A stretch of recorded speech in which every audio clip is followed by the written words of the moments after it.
So, if you've ever tried to use speech-to-text technology, and I mean really tried, not just, casually yelling at your phone, say a decade ago, you probably recall this, deep, churning sense of frustration. Oh, absolutely. Maybe you were trying to use a cutting-edge system for the time, something like CMU Sphinx on a clunky old Linux box, just hoping to get some meeting notes down. And what was the result? The result was, it was often this bizarre, almost hilarious series of just incoherent syllables, spelling so far from reality, you just had to type the whole thing over anyway. It was so disappointing. It was what we call a usability cliff. The tech existed, sure, but the reliability, the word error rate or WERR, was so high that it actually made you less productive. Right. You were basically just a free data corrector for the machine. Exactly. You were working for it, not the other way around. And now, fast forward to today, we have tools like Whisper, and suddenly it feels almost magical. You can speak into your phone, there can be background noise, you can even switch languages mid-sentence. Yeah. Jump between English and some technical Hebrew jargon, and it just gets it almost every time. It's not just an improvement, it's a quantum leap. It really is the definition of a paradigm shift. And that's really the mission for this deep dive. We need to understand precisely how we got over that cliff. What was the engineering masterpiece that replaced that old, brittle architecture? Yeah, let's get into that. We'll explore the history, the exact architectural shifts that made modern automatic speech recognition, or ASR, actually viable. And I think this is critical. We need to reveal what the highest stakes industries do. The mission-critical stuff. The mission-critical applications where cost is no object and they need life and death accuracy. And we're also going to unpack some really surprising, I think, truths about local performance. If you, the listener, are running these models on your own desktop GPU, which is becoming super common. So let's just frame the core question for today. What was the fundamental architectural shift that happened between, say, the early 2010s and today that took ASR from a frustrating research project to a reliable daily tool? To really appreciate the magic, I think we have to spend a little time in the misery of the past. Right, the age of disappointment. Exactly. The ASR systems from the 80s up through the early 2010s, the ones that gave speech recognition its bad name, they were built on this massive, really complex and slow pipeline of separate components. So it wasn't one big model trying to do everything. It was more like an elaborate, delicate stack of different tools that all had to work together perfectly. A very delicate stack. And that's the key. Unpack that for us. What were the main layers in that old architecture that basically defined its failure? Okay, so you had 4 core segmented tools that all had to execute flawlessly, one after the other. First up, you had the acoustic models. For decades, these were things called hidden Markov models, or HMMs, often paired with Gaussian mixture models, GMMs. Their job was super technical. Take the raw audio, turn it into some standard features. MFCCs, right? Exactly, mel frequency substral coefficients, or MFCCs, and then map those acoustic patterns to distinct speech sounds, phones. Hold on, you just threw out MFCCs there. Yeah. What exactly is an MFCC? To the average person, that's just a complex technical term. That's a great question. An MFCC is often called the acoustic fingerprint of a sound. An acoustic fingerprint. Yeah, think of it this way. Your voice and my voice have different pitches. If we both say the word cat, the raw sound waves are totally different. The job of the MFCC process was to strip away all of that irrelevant stuff, the pitch, the volume, the tone, and just distill it down to its fundamental spectral characteristics. So it's the core shape of the sound. The core shape of the sound that defines the word itself, no matter who said it or how loud they were. So it was standardizing the input. That way the model wouldn't get confused by different speakers or microphones. It was looking for the essence of the sound. Exactly. It was translating messy sound into these clean, standard sound units. But that's just step one. Okay, so what came next? Then you needed the language models. These were absolutely crucial for context because the acoustic model is, it's fundamentally stupid. It only understands sound. Right. So if the acoustic model hears something that could be ice cream or ice cream, it has no idea. Right. It needs help. The language model uses statistics, specifically n-gram models, usually trigrams. Trigrams, so 3 words. 3 words. It looks at the previous 2 words to determine which sequence is more likely. I want some.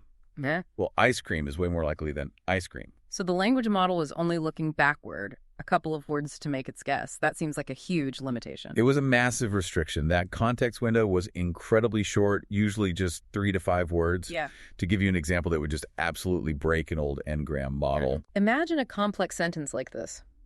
The chief scientist, after reviewing the entire 4-volume report and consulting with outside experts, deemed the experiment a success. Right. So in that sentence, the acoustic model hears a sound that could be teamed or deemed. Exactly. And if the language model is only looking at the words outside experts, the probability of deemed or teamed, it could be 50-50 or just plain wrong.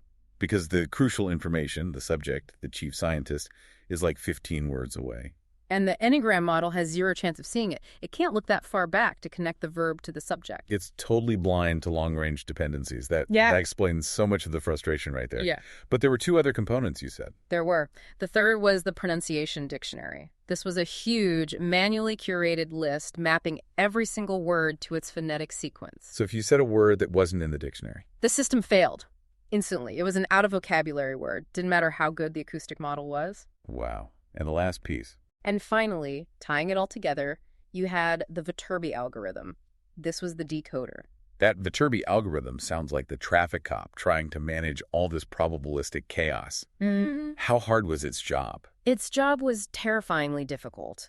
It wasn't just guessing, it was searching for the single most probable sequence of words among, potentially millions of possibilities. Millions? Oh, yeah. Every phone the acoustic model identified had a probability. Every word transition the language model allowed had a probability. Viterbi had to search through all those possible paths at the same time. So the path for ice cream is cold, the path for ice cream is gold, ice cream is sold. All of them. And it had to pick the one that maximized the total combined probability score from all the other components. That sounds incredibly complex and, like you said earlier, incredibly fragile. One failure in any of those components and the whole thing just falls apart. Precisely. If your dictionary missed one technical term, or if a dog barked and messed up the MFCC extraction, or if the context was too long for the n-gram, the whole transcription just collapsed. Which is why those systems struggled so badly with any kind of real-world messiness, right? Accents, background noise. Anything that required flexible, long-range understanding. Now, we know deep learning started to, creep in before the big revolution, around 2012 to 2017. Right, the incremental steps. Yeah. If the stack was so fragile, why didn't just plugging in a neural network fix the problem right away? Well, the first big step was replacing the GMMs in the acoustic stage with deep neural networks, or DNNs. This created what they called HMM-DNN hybrid systems. Okay. And this was a pretty big improvement in accuracy. DNNs are just deeper and more complex, so they could learn way more subtle and resilient patterns from the audio than the old GMMs ever could. So if the acoustic model got smarter, if this hybrid could find that acoustic fingerprint better, why didn't that alone solve the problem? Was the language model really the main bottleneck? That is the critical insight, yes. Mm-hmm. The language model was the primary insurmountable bottleneck. No. The HMM-DNN hybrid improved the raw material, the accuracy of the phone prediction. But the core problem was still there. You still had this complex, multi-part pipeline that needed the HMM structure, the brittle n-gram language model, and that rigid dictionary. So you couldn't fix the lack of long-range context just by making the front-end acoustic model a little bit better. Exactly. You were faster, slightly smarter on the acoustic side, but still fundamentally changed that fragile sequential stack and that short-sighted 3-word context window. Fascinating. Then came the era of recurrent neural networks, RNNs, and LSTMs. These were attempts to fully replace HMMs and move toward end-to-end modeling. And they were better at handling sequences, right? Better, but still sequential. Mm-hmm. They had to process the audio step by step, which made them computationally very expensive, hard to parallelize, and still, at their core, bad at grasping those long-range dependencies. The ultimate problem was the inability to see the entire transcription at once. That was the bottleneck we needed a complete break from. That inability to see the whole picture simultaneously brings us right up to the moment everything changed. If the old way was sequential, fragile, and short-sighted, what was the architectural innovation that just blew that paradigm wide open? It was the transformer architecture, which was introduced in that famous 2017 paper, Attention is All You Need. A legendary paper. It fundamentally changed sequence modeling across all of AI, not just speech. It solved the sequencing problem by making the system stop needing to read information word by word. Attention is all you need. A truly deserving title. But for ASR, what does self-attention actually mean in practice? How does it let the model overcome that sequential blindness of the older RNN and LSTM models? It means moving from sequential processing to parallel processing. Okay. In an RNN, if you have a 30-second audio clip, the model has to consume the first second, then the third, building its context piece by piece. That creates huge bottlenecks. The transformer, using self-attention, can process the entire audio sequence at the same time. So wait, instead of reading word by word, the model sees the whole 30-second chunk of audio at once, like a single snapshot, and it just knows which parts are most relevant. Exactly. It's like having a universal index for the entire piece of information. The self-attention mechanism assigns different weights, different levels of importance to every part of the input, identifying relationships no matter how far apart they are. Let's go back to that broken engram sentence from before. Perfect example. The chief scientist deemed the experiment a success. The attention mechanism knows that when it's trying to predict the word deemed, it needs to pay very high attention to the subject chief scientist, even though it's 15 words earlier. And it pays less attention to the words right before it, like outside experts. Precisely. It learns what's contextually important, not just what's nearby. That contextual understanding is just immense. And this innovation is what paved the way for Whisper, which came out in late 2022. That really felt like the moment ASR became viable for everybody. So we know the transformer was the base, but what were Whisper's 3 game-changing attributes that really made it work for the masses? It was really the combination of these 3 things that made it revolutionary. First was the unified architecture, what we call end-to-end modeling. Okay, end-to-end. Because of the transformer, Whisper is a single encoder-decoder model. It completely eliminated that entire brittle legacy stack. No separate acoustic models, no separate language models, no pronunciation dictionary. So it takes raw audio in and just spits formatted text out all in one go. In one unified pass. Yeah. Which dramatically reduces the points of failure. That architectural simplicity alone must make it so much more robust. But the sheer volume of data was a huge factor too. That's the second and equally crucial factor, massive scale training. Traditional high quality ASR was maybe trained on hundreds or a few thousand hours of clean studio quality audio. Right. Whisper was trained on an unprecedented 680,000 hours of multilingual web scraped audio. 680,000 hours. That's just astronomical. Why did that sheer diversity of data matter so much, especially since a lot of it must have been really messy? That's the key. The sheer diversity guaranteed an inherent robustness to real-world messiness. Oh. Older models trained only on clean data were like perfectionists. They just broke the second they heard an unfamiliar accent or a dog barking. Whisper was trained on that messiness. Noisy rooms, cheap mics, heavy accents, people switching languages, jargon from 98 different languages. So it learned to filter out the noise because it saw so much of it during training. It learned what real-world audio actually sounds like, so it became naturally resilient to the very things that crippled the older systems. And the third factor you said was about its utility, like a Swiss Army knife. Exactly. The third attribute is multitask learning.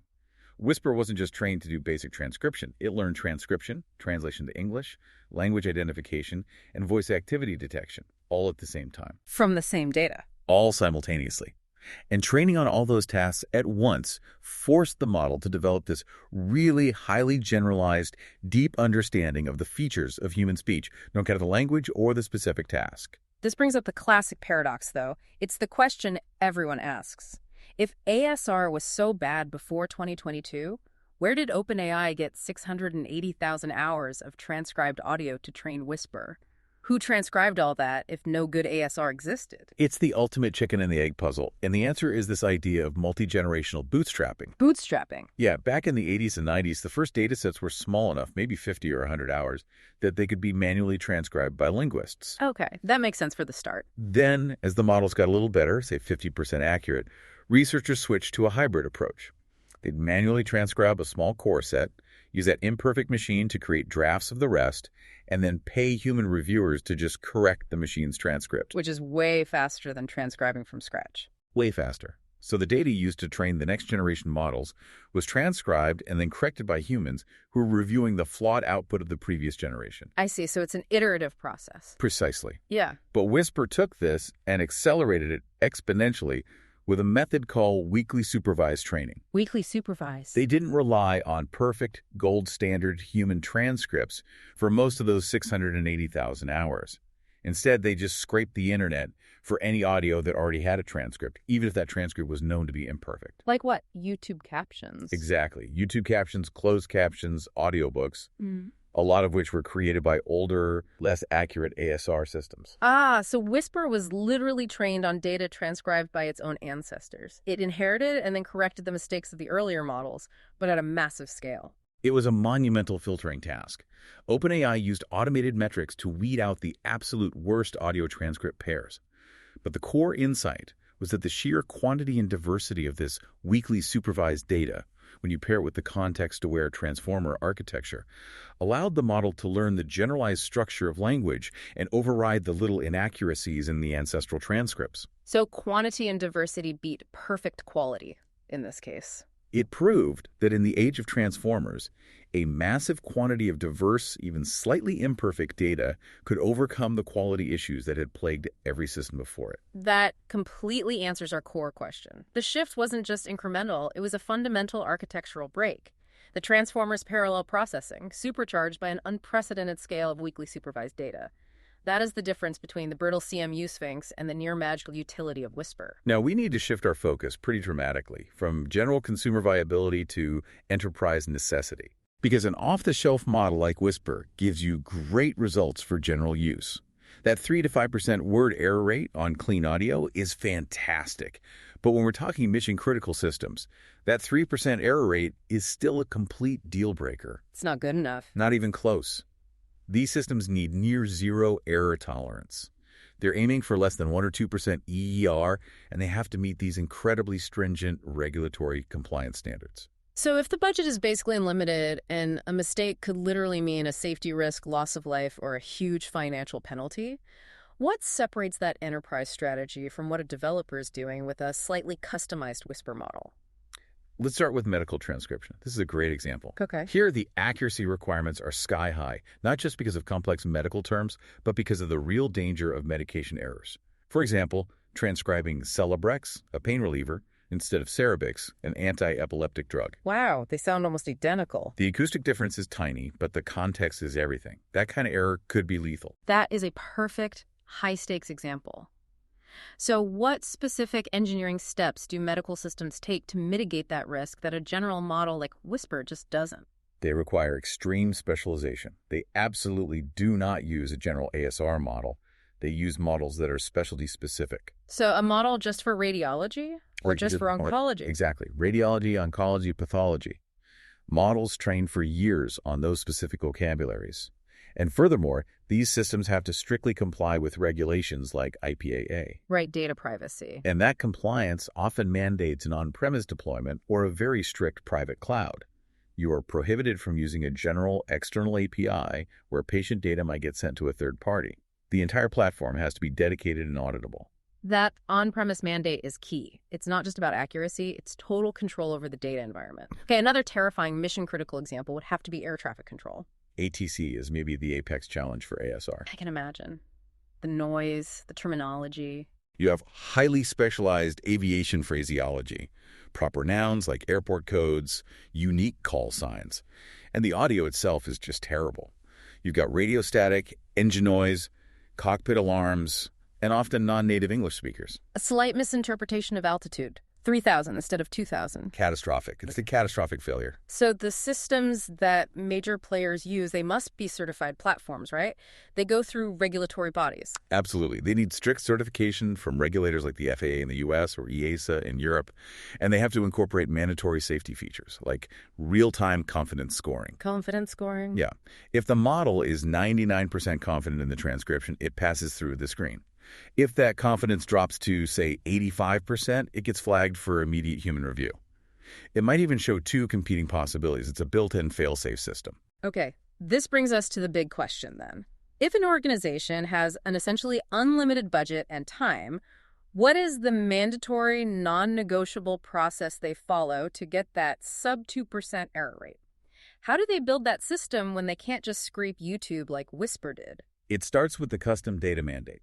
This is completely non-negotiable. They can't use public data sets at all. Under no circumstances, they have to collect proprietary data specific to their environment. For ATC, that means collecting actual legally approved communications from towers and cockpits. For hospitals, that means recording real physician-patient interactions, all under strict legal compliance. And how resource-intensive is that data collection? We're not talking about a quick download. No, this process is mandatory and often takes between 6 to 18 months just for the data acquisition phase. It's a huge, slow, expensive effort just to get the raw material that's going to make their model different. And once they have the audio, they can't use that weekly supervised approach. They need perfect transcripts to serve as the ground truth. They require gold standard transcripts. This means extensive human-in-the-loop verification in QA. They use professional human transcriptionists and domain-specific linguists, people who actually understand the difference between Celebrex and Cerebrex in context. And they do multiple passes. Sometimes 3 or 4 human reviews before that transcript is considered gold and can be fed into the training pipeline. That level of human rigor turning messy audio into absolutely perfect training data, that has to be where a huge chunk of the cost is. You mentioned a total cost of $2 million to $10 million or more for deployment. Where does that money go? It's spread across a few key areas that just don't exist in consumer ASR. First, the data pipeline and curation. That's millions right there in linguist salaries and data compliance infrastructure. Second, the model stack and integration. They don't just fine-tune one model, they deploy multi-model ensemble systems. A stack of models working together. Can you break that down? Yeah. So they might use one highly tuned model just to clean up the terrible radio noise. Then a separate, highly customized language model handles only the domain-specific jargon. And maybe a third model handles who spoke when. So instead of one unified brain like Whisper, it's more like a pit crew of highly specialized, regulated systems all working in concert. Exactly. And finally, a huge part of that budget goes to regulatory audit and continuous compliance. They have to constantly prove to the FAA or the Hospital Accreditation Board that the system is stable, accurate, and secure. It's not a one-time setup. They're building pipelines to continuously feed corrected data back into the model to retrain it. Exactly, to make sure the system evolves as procedures or flight patterns change. That distinction is so important. For mission-critical ops, ASR isn't a cheap API call. It's a high-cost, long-term platform investment, backed by years of proprietary data rigor. Moving back to the individual user, we need to address a really common and often misunderstood technical point when people start running ASR models locally on their own GPUs. Oh, I think I know what you're talking about. The panic. The panic, yes.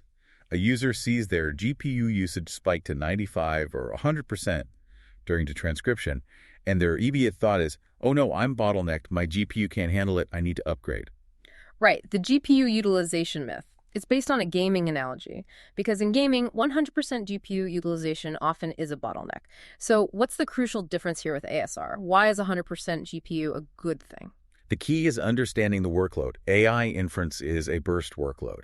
It's not continuous like gaming, which is constantly drawing frames.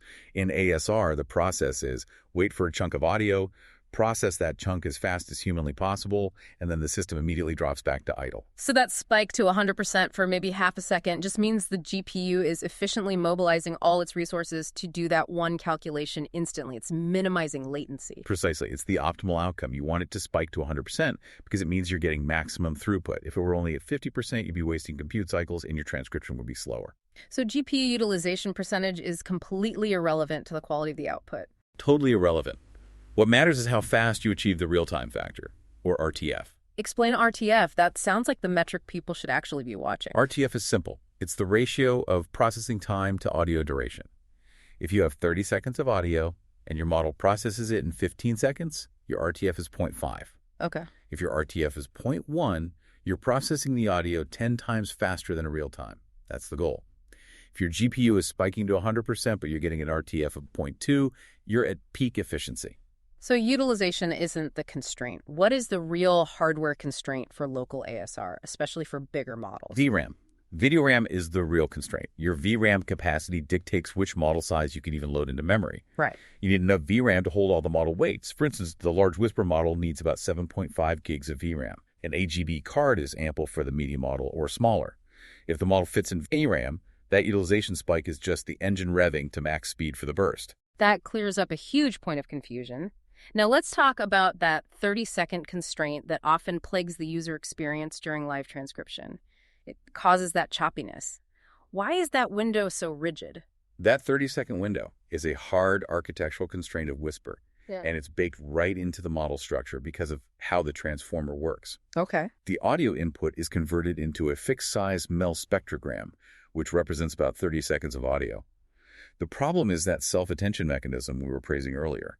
Its computational cost scales quadratically with the length of the sequence. Quadratic scaling. So if you double the audio length, the memory and compute needed goes up by 4 times. Triple it, it goes up 9 times. Exactly. The memory cost just explodes.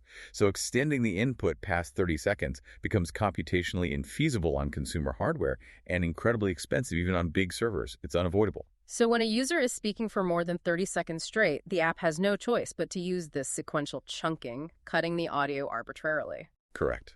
And that leads directly to a bad user experience. You get boundary errors where words get cut in half. You get latency while the system processes the last chunk. It's not smooth. Which brings us to the live versus batch trade-off.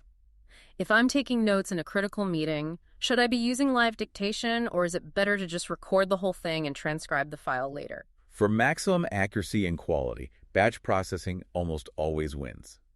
And the difference can be significant. We're talking 5 to 20% better accuracy. If they're using the exact same underlying Whisper model, what gives batch processing such a big edge? The primary advantage is bidirectional context. Okay. In live transcription, the system has to process in real time. It can only look backward at what was just said.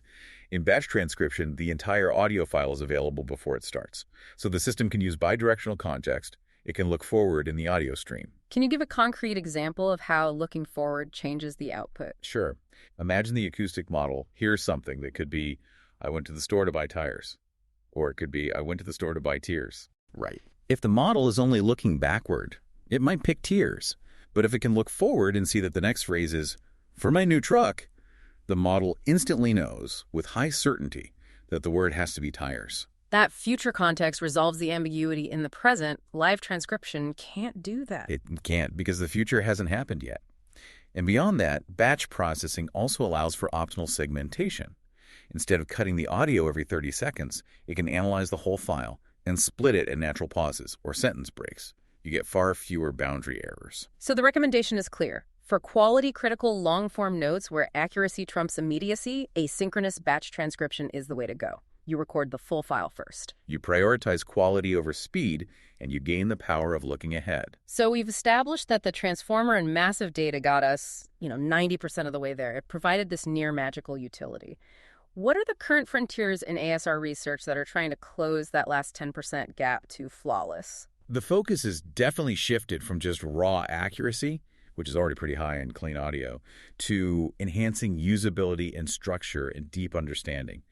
One key frontier is enhanced formatting. Moving beyond just a raw stream of text, I assume, to something more organized. Exactly. We need models that can automatically generate paragraphs, section breaks, proper capitalization, really a semantic structure, not just based on acoustic cues, but on the meaning of the content. Right now, you have to use a separate LLM for that, as a post-processing step. You do. The frontier is native ASR that outputs structured text that's ready to read, not just raw transcriptions. Another key area has to be addressing the limits of multilingual support, right? Absolutely. That gets into robustness and code switching. Even Whisper struggles when you switch languages mid-sentence, which is super common for bilingual speakers. Yeah, switching between English and a specific technical phrase in German or Hebrew. Exactly. The frontier is developing truly deep multilingual models that can handle that seamless switching and also be resilient to the extremely noisy environments that still trip up current systems. And what about the problem of long conversations? If I transcribe a 2-hour meeting, a unique name might get spelled differently in the last 15 minutes than it did in the first 5. That inconsistency is really frustrating. That's the challenge of long-form context. That's a perfect symptom of the system treating the audio as a bunch of isolated chunks. Researchers are working on using massive memory-efficient context windows and, critically, integrating the ASR output directly with large language models for post-processing. So the LLM would act as a kind of global memory, reviewing the entire 2-hour transcript to ensure that if Jansen was spelled correctly once, it stays spelled correctly for the whole thing. Precisely. It uses the intelligence of the LLM to clean up the transcription globally, ensuring consistency and adding that semantic structure that a human transcriptionist provides naturally. Now let's pivot back to the individual user. Why is fine-tuning for your personal voice and your unique vocabulary-like technical jargon? Why is that such a valuable strategy, even with a huge general model like Whisper out there? It's highly legitimate because the general models, even Whisper, will fail hardest in these niche areas. If you're a developer using terms like C-Translate 2 or GGUF quantization, Or if you use specific Hebrew words in the middle of an English sentence. exactly, those are minority patterns in the massive training data. Fine-tuning personalizes the model to recognize those unique voice and vocabulary patterns as the rule for you, not the exception. And what about the crossover effect you mentioned? For someone with limited hardware who can only run a smaller model locally, what's the benefit? The crossover effect is the key to local efficiency. It's this realization that fine-tuning a smaller model can lift its accuracy so much that it matches or even surpasses a stock, larger model for your specific use case. So a fine-tuned Whisper small model specialized on my voice and my tech jargon could be as accurate for me as the stock Whisper medium model. It could, yes. And that's a huge practical advantage. You get medium-level accuracy while keeping the tiny VRAM requirement and lightning speed of the small model. It's the optimal strategy for fast, local use on modest hardware. It's the ultimate efficiency play. It is. You're focusing the model's limited capacity precisely on what you need it to know. And finally, let's get even more granular. Punctuation. Can you fine-tune a model for your own idiosyncratic punctuation style? Like if you prefer using a dash for emphasis instead of a colon. That's a highly nuanced challenge, but yes, it is possible. Though the most practical approach is often to separate the task. What do you mean? Well, punctuation is often more about your written style than your acoustic cues. Trying to teach the ASR model your punctuation by how you speak is really inconsistent. So what's the better approach for an individual? The more practical approach is to fine-tune a separate punctuation restoration model on your existing written samples. So use your emails, your notes, your documents. You have thousands of examples of your preferred punctuation style right there. So instead of trying to teach the ASR model your writing habits through your speaking, you teach a dedicated, smaller LLM your written style. Exactly. The process is, first, use a raw ASR model to get the text without punctuation. Second, collect a big corpus of your own writing. Third, train a separate, lightweight punctuation model on that corpus.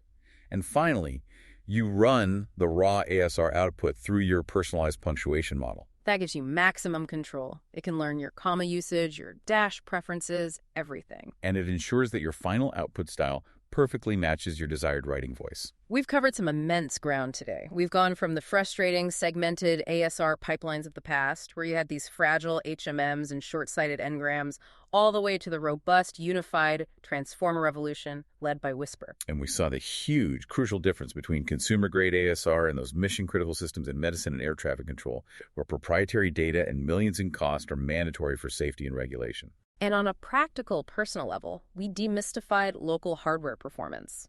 100% GPU use is good, not a bottleneck. And for quality, batch transcription beats live streaming every time, thanks to bidirectional context. And the future is clearly moving toward smarter formatting, better multilingual support, and these highly personalized experiences driven by LLM integration. Which leads us to our final, actionable, and I think provocative thought for you to consider. The most efficient and powerful path for the individual user is not to rely solely on massive cloud services. Their general-purpose models will always be a little bit confused by your niche terminology and your unique voice. The real path forward is to embrace the efficiency you gain from fine-tuning. Train smaller, localized models like Whisper Small or Tiny, specifically tailored for your unique voice and your professional domain. This strategy lets you achieve accuracy that's competitive with the stock larger models, while at the same time guaranteeing 100% of the privacy, the speed, and the offline capability that no cloud API can ever truly match. The future of ASR isn't just about who has the biggest centralized model. It's about tailor-made, efficient, and local expertise. The best ASR system for you is the one you trained yourself. Something profound to mull over as you dictate your next meeting notes.